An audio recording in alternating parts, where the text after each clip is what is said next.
Slum का माहौल इतना ख़राब होता था कि वहाँ पर बेसिक नीड के लिए भी हमें स्ट्रगल करना पड़ता था।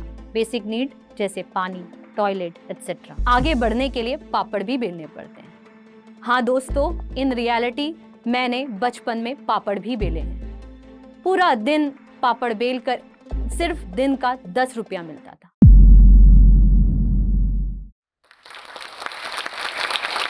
लहरों से डरकर नौका पार नहीं होती और कोशिश करने वालों की कभी हार नहीं होती। ये सिर्फ एक लाइन नहीं, एक फिलॉसफी है जो मुझे जिंदगी के हर फेस में काम आई है। इसी लाइन से मैंने सीखा, भले ही कितनी मुश्किल परेशानी हो, अगर हम कोशिश करते रहेंगे तो कभी हारेंगे नहीं। नमस्ते, आदाब और सत श्री अकाल दोस्तों। मेरा नाम ज़ैबा सारंग है और मैं एक एंटरप्रेन्योर हूँ। मैं एक ऐसे शहर से आई हूँ जिसे हम सपनों की नगरी कहते हैं। ऐसा शहर जहाँ के घर छोटे लेकिन सपने बड़े हैं।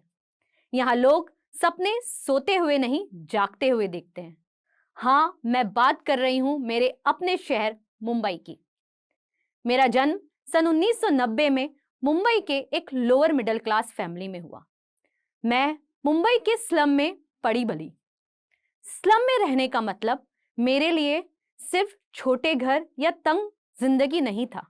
ये मेरे लिए एक स्कूल थी जो मुझे जिंदगी के हर परेशानी, हर मुश्किल से लड़ने और जीतने का हुनर सिखा रही थी। मैंने मेरी लाइफ में बहुत सारे अप्स एंड डाउन्स देखे। आज मेरे कुछ एक्सपीरियंसेस और लर्निंग मैं आप सभी लोगों के साथ शेयर करने जा रही हूं, जिसे मैंने सिंपल 3S में डिफाइन किया है। पहला संघर्ष, दूसरा सबक, तीसरा सपना। तो चलिए शुरुआत करते हैं संघर्ष से। मेरे अब्बू एक इलेक्ट्रिशियन थे जो दिन रात मेहनत करके घर चलाते थे। मेरी अम्मी भी उनको सपोर्ट करती थी और हमारे मोहल्ले के बच्चों को ट्यूशन देती थी। मैंने मेरे पेरेंट्स से हमारी जिंदगी का सबसे पहला लेसन सीखा। मेहनत, हार्डवर्क का कोई सब्स्टिट्यूट नहीं होता। सिर्फ 10 साल की उम्र से मुझे पता चल गया कि घर चलाने के लिए मुझे भी अपना कंट्रीब्यूशन देना होगा। आप लोगों ने वो कहावत तो सुनी होगी, आगे बढ़ने के लिए पापड़ भी बेलने पड़ते हैं। हाँ दोस्तों, इन रियलिटी मैंने बचपन में पापड़ भी बेले हैं। पूरा दिन पापड़ बेल कर सिर्फ दिन का 10 रुपया मिलता था। इसी के साथ साथ पड़ोसियों के घर का पानी भी भरा, तब जाकर महीने के 300 रुपए मिलते थे। हमारा एक छोटा सा घर था। स्कूल से जाकर आने के बाद हमारे पास पापड़ बेलने के अलावा और कुछ काम नहीं होता था। हम पूरी फैमिली बैठकर दोपहर की कड़कती धूप में पापड़ बनाकर उसे सुखाते थे। जब पूरे दिन मेहनत करते थे, वही पापड़ के लिए हमें दिन का 10 रुपया मिलता था। स्लम का माहौल इतना खराब होता था कि वहां पर बेसिक नीड के लिए भी हमें स्ट्रगल करना पड़ता था। बेसिक नीड जैसे पानी, टॉयलेट एटसेट्रा। मुझे आज भी याद है किस तरीके से हम और हमारे दोस्त ये बेसिक नीड के लिए स्ट्रगल करते होते थे। मुझे आज भी याद है, सिर्फ महीने के 300 रुपए के लिए मैं पड़ोसियों के घर का पानी भी भरती थी। मुझे 300 रुपए की वैल्यू उस वक्त बहुत थी, क्योंकि उसी 300 रुपए के जरिए मैंने मेरे एजुकेशन में और मैंने एजुकेशन की नीड को फुलफिल किया। मैं आप सबको ये बताना चाहूंगी कि मुझे लगता है एक एजुकेशन एक ऐसी बेसिक नीड है जो हर महिलाओं, हर लड़कियों और हर बच्चे के पास उसका हक होना चाहिए। मुझे एक फेमस डायलॉग याद आता है। अम्मी जान कहती थी, कोई धंधा छोटा नहीं होता और धंधे से बड़ा कोई धर्म नहीं होता। चलिए जोक सपाट, बढ़ते हैं मेरे स्कूल की तरफ। मेरी स्कूलिंग एक उर्दू मीडियम स्कूल में हुई। मेरी स्कूल का नाम अल-फलाह था। भले ही हमारी स्कूल का इंफ्रास्ट्रक्चर काफी वीक था। 4 कमरों की पत्थरों की दीवारें, टूटी हुई छत और ब्रोकन बेंचेस थे। कई बार बरसात के मौसम में छत से पानी भी टपकता था, लेकिन हमारे स्कूल की एजुकेशन काफी स्ट्रांग थी। मैं एक स्टूडियस लड़की थी। एसएससी में मैंने 82% अचीव किया। ये मेरे लिए मेरे जिंदगी का सबसे बड़ा अचीवमेंट था। उस दिन मुझसे ज्यादा खुश मेरे अब्बू थे और उसी खुशी में उन्होंने हमारे मोहल्ले में मिठाई बांटी। ये देखकर कुछ पड़ोसियों ने कहा, क्या ज़ैबा का रिश्ता तय हो गया है? तो उन्होंने हंसकर जवाब दिया, नहीं, आज इससे भी बड़ी चीज हुई है। ज़ैबा ने एसएससी में 82% मार्क लाकर मेरा सर फख्र से ऊंचा कर दिया। मेरे पेरेंट्स ने हम भाई बहनों में कभी कोई फर्क नहीं किया, बल्कि हमें हमेशा आगे बढ़ने और कुछ करने के लिए सलाह दी और हमारी हिम्मत बनी। 2008 में हमारी जिंदगी में एक दर्दनाक मोड़ आया। मेरे अब्बू की दोनों किडनी फेल हो गई। 3 साल तक उनका डायलिसिस चला। उनकी हिम्मत अंदर से टूट गई थी, लेकिन वो हमेशा मुस्कुराते रहे। परेशानियों, डिफिकल्टीज ने चारों तरफ से घेर रखा था, लेकिन फॉर्चुनेटली हमारी जिंदगी में एनजीओ मेस्को नाम के एक एनजीओ ने एंट्री की। मेस्को ने मेरी काबिलियत समझी और मुझे स्कॉलरशिप दी। ये स्कॉलरशिप मेरे लिए सिर्फ एक फाइनेंशियल असिस्टेंट नहीं था, बल्कि एक रोशनी की किरण थी जो मुझे मेरे आगे आने वाले सफर और सपने को मुकम्मल करने की तरफ ले जा रही थी। और उन्हीं की मदद से मैंने अपना graduation in BSc computer science complete किया। अब लग रहा था सब ठीक होने वाला है, लेकिन अनफॉर्चुनेटली 2011 में मेरे अब्बू हमें इस दुनिया से छोड़कर चले गए। उनके फ्यूनरल में कई सारे लोग आए थे, उसमें से कुछ लोगों को तो हम जानते भी नहीं थे। किसी ने मुझे कहा, क्या तुम्हारे अब्बू कोई पॉलिटिशियन थे जो इतने लोग आए हैं? उस दिन मैंने जाना मेरे अब्बू ने पैसे नहीं, इंसान कमाए थे। मेरे अब्बू का इस दुनिया से चले जाना मेरी जिंदगी का सबसे बड़ा लॉस था। Being an eldest child of family, मुझे स्ट्रांग बनना था। मैं घर में सबके सामने रो भी नहीं सकती थी। कई सालों तक डिप्रेशन में रही और कई बार सुसाइडल थॉट भी आए, लेकिन आखिरकार मैंने ये जाना, जिंदगी किसी के जाने से नहीं रुकती, हमें मूव ऑन करना ही पड़ता है। संघर्ष और स्ट्रगल हर इंसान के लाइफ का एक हिस्सा होते हैं और यही संघर्ष हमें एक मजबूत इंसान बनाते हैं।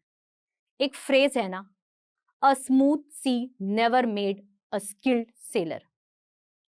संघर्ष और सर्वाइवल ने मुझे एक स्ट्रॉन्ग फाउंडेशन दी, लेकिन अगला चैप्टर मेरी जिंदगी का सबसे बड़ा टीचर बन गया। वो था सबक। जिंदगी के हर फेलियर और सक्सेस से मिलने वाले लेसन्स, हर एक लेसन ने मुझे एक नई राह दिखाई और मेरी तरक्की और मेरे ग्रोथ का जरिया बने। मैं बात कर रही हूं 2010 की, जब मैं मेरे फाइनल ईयर ऑफ ग्रेजुएशन में थी। As a final year project मैं और मेरे कुछ दोस्तों ने मिलकर स्टूडेंट डेटाबेस मैनेजमेंट सिस्टम बनाया। हमें लगा ये हमारे लिए शॉर्ट टू सक्सेस होगा। हम छोटे थे, लेकिन हमारे सपने बड़े थे।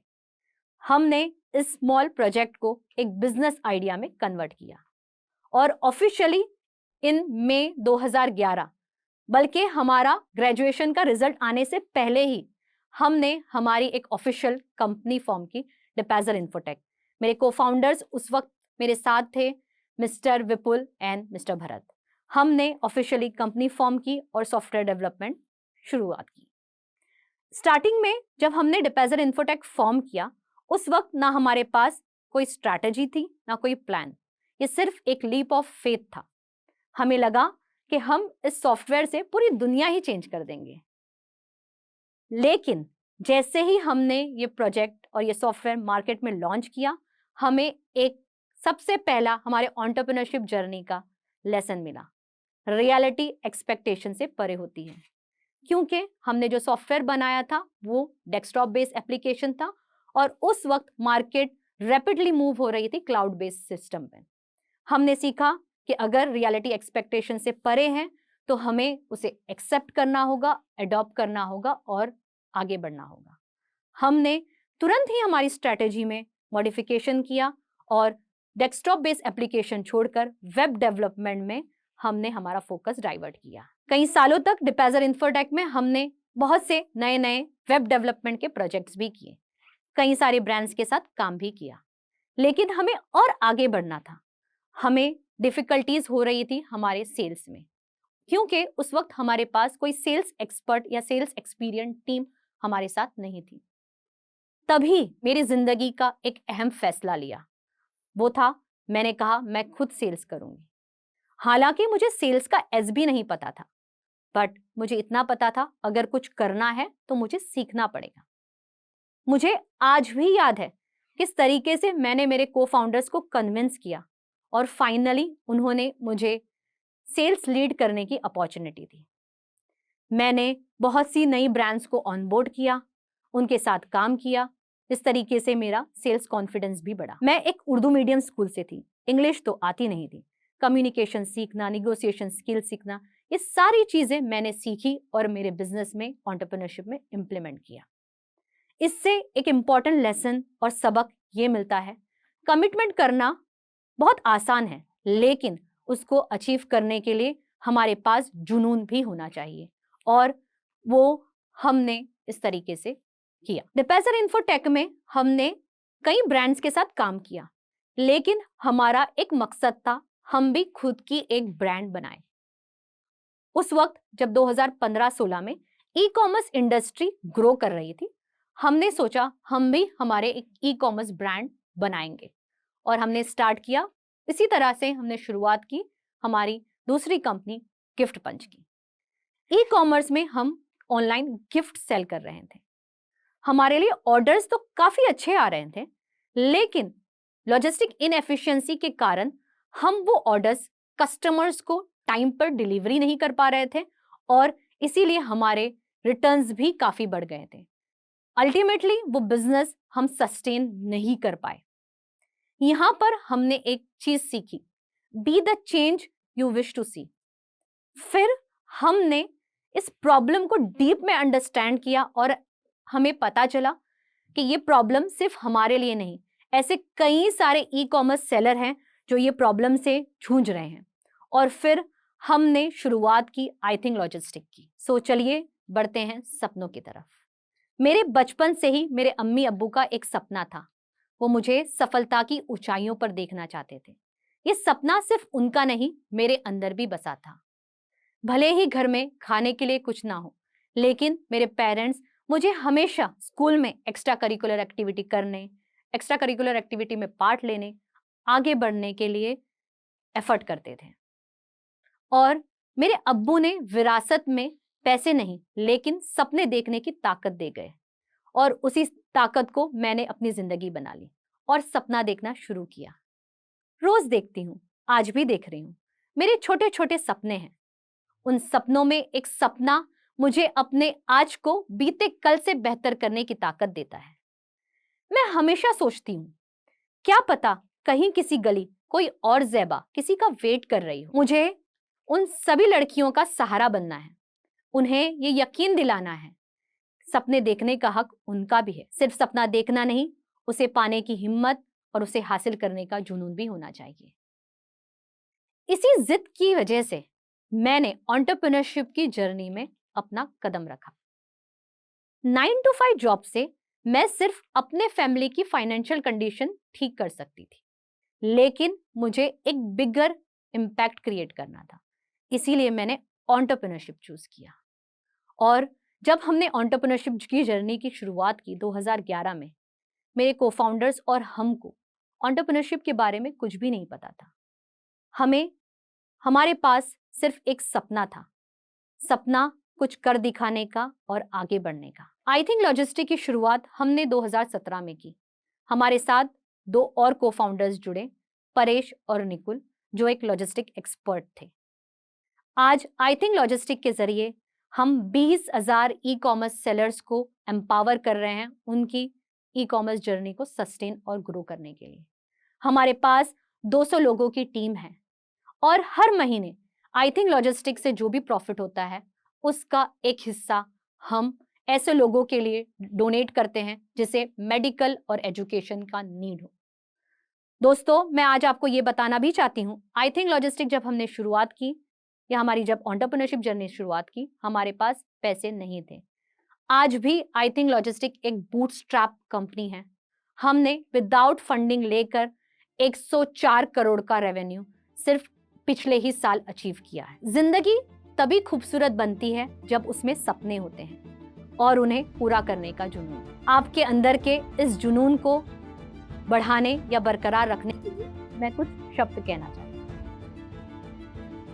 सपने वो जो सोए को जगाते हैं, टूटे हुए दिल को फिर से बनाते हैं, हिम्मत और हौसले का साथी बनते हैं, जिंदगी के हर मोड़ पर रोशनी लाते हैं। तो सपने देखो, इन्हें देखने का हक तुम्हारा है। डरो मत, सपने पूरे करने का हक तुम्हारा है। मैं जोश टॉक आशा को पूरे दिल से धन्यवाद कहना चाहती हूँ, क्योंकि ये प्लेटफॉर्म भी तो हमें यही सिखाता है कि अगर हम कोशिश करते रहेंगे तो सपने पूरे होते रहेंगे। धन्यवाद।